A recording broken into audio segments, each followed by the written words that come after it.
బాపట్ల జిల్లా కోలలపూడి వద్ద ఘోర రోడ్డు ప్రమాదం చోటు చేసుకుంది. అతి వేగంగా వెళ్లి ఒక కుక్కను ఢీకొట్టి పల్టీలు కొట్టింది ఒక కారు.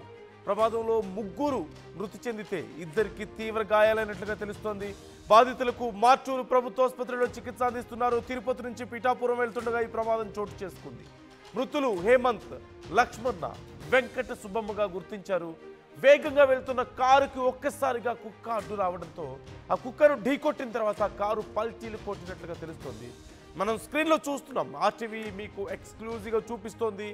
మేము చూపిస్తున్నటువంటి విజువల్స్ కానీ వార్త కానీ చూడడానికి కొంచెం కష్టంగా ఉండొచ్చు. సున్నిత మనస్కులు కలవరపడవచ్చు. జాగ్రత్తలు తీసుకోవాలని ఆర్టీవీ మీకు సూచిస్తోంది. Yours description is advised. పల్టీలు కొట్టిన తర్వాత నుజ్జు అనేటువంటి కారు మనకు క్లియర్గా కనిపిస్తుంది.